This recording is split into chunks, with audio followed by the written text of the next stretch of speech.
वह शख्स गुनाहों में डूबा हुआ था। उसके हाथ खून से रंगे हुए थे। 99 कत्ल।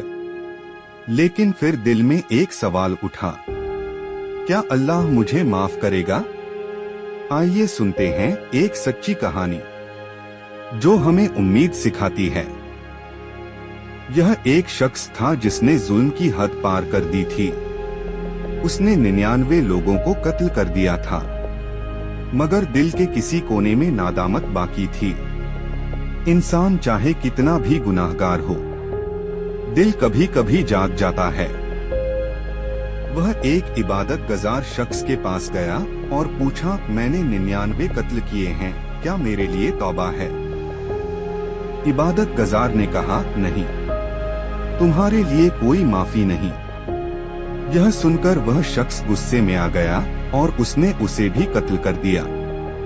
अब कत्ल की तादाद 100 हो गई थी, लेकिन उसके दिल में तौबा की आग बुझी नहीं थी। वह एक आलिम के पास गया और पूछा, मैंने 100 कत्ल किए हैं, क्या अल्लाह मुझे माफ करेगा? आलिम ने कहा, तुम्हारे और तौबा के दरमियान कौन रुकावट बन सकता है? अल्लाह की रहमत वसी है। लेकिन तुम उस बस्ती को छोड़ दो जहां तुम गुनाह करते रहे हो, नेक लोगों की बस्ती में चले जाओ। वह शख्स सच्ची नियत के साथ रवाना हुआ, मगर रास्ते में ही उसकी मौत आ गई। अब क्या होगा? अजाब के फरिश्ते आए, इसने 100 कत्ल किए हैं।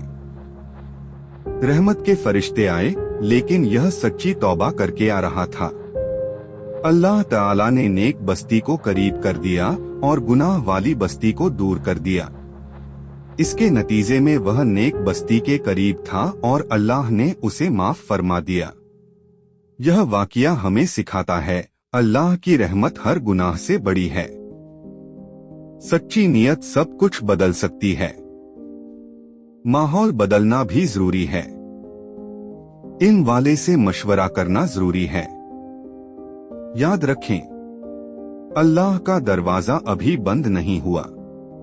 अगर आप भी किसी गुनाह में फंसे हुए हैं, तो याद रखें, अल्लाह का दरवाजा अभी बंद नहीं हुआ। अगर इस वाकये ने आपके दिल में उम्मीद पैदा की है, अगर आपके दिल में भी तौबा की शमा रोशन हुई है, तो इस वीडियो को लाइक जरूर करें और रूहानी अल्फाज को सब्सक्राइब करें, ताकि ऐसी सच्ची और दिल को छू लेने वाली कहानियां आप तक पहुंचती रहें। याद रखें, अल्लाह की रहमत आपसे दूर नहीं है।